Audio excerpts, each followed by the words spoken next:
एगा मिस्त्री मोर कूलर कैसे नहीं चलते थोकन देख के बता देतेगा। देखे ला पर ही भाई एकर मोटर खासा खराब हो गई से लगे थे भाई। वही ला बना देते कई थोगा गर्मी के मारे हलाकान हो गई हूँ।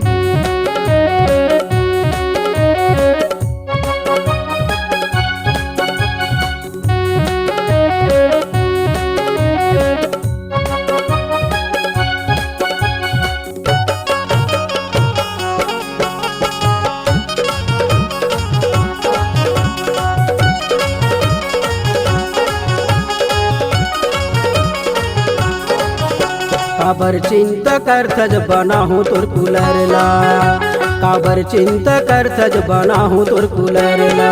गर्मी के दिन में टपके पसीना वो, गर्मी के दिन में टपके पसीना वो, मजा पाबे तह रात में। काबर ऐसन काबर ऐसन काबर चिंता करत जो डार दे हूँ खसला, काबर चिंता करत जब बना हूँ तोर कूलर ला। बिगड़ गई ही मोटर बना दी न फाटला, बिगड़ गई ही कूलर की डाल दी न खासला। गर्मी के दिन में टपके पसीना रे, गर्मी के दिन में टपके पसीना रे, मजा पढ़ू मैं हर रात में। बिगड़ गई है बिगड़ गई है बिगड़ गई है मोटर बना दी न फाटला, बिगड़ गई ही कूलर की डाल दी न खासला।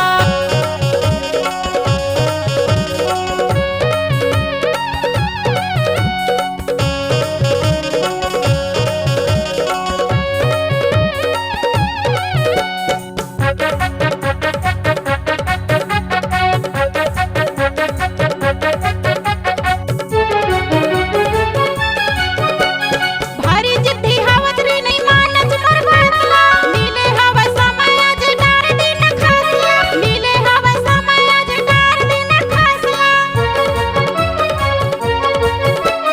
भारी जिद्दी हवस रे नहीं मानत मोर बातला, मिले हवा समय आज डार दी न खासला, मिले हवा समय आज डार दी न खासला।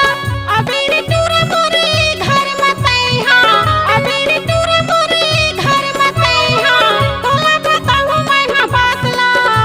बिगड़ गए है बिगड़ गए है बिगड़ गए है मोटर बना देना फाटला, बिगड़ गए है कूलर का डार देना खसला।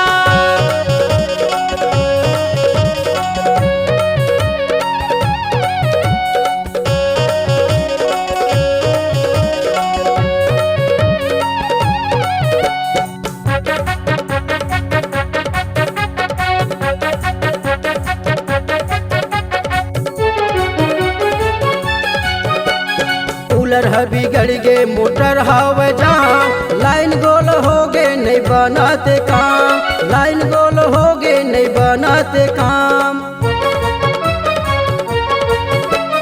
कूलर है बिगड़ गे मोटर हवा जा, लाइन गोल हो गे नहीं बनाते काम, लाइन गोल हो गे नहीं बनाते काम। खोल के मोला देखन देना वो, खोल के मोला देखन देना वो, तबे बताहूँ एकर दाम ला। काबर ऐसन काबर ऐसन काबर चिंता करत जो डार दे हूँ खसला, काबर चिंता करत जो बना हूँ तोर कूलर ला।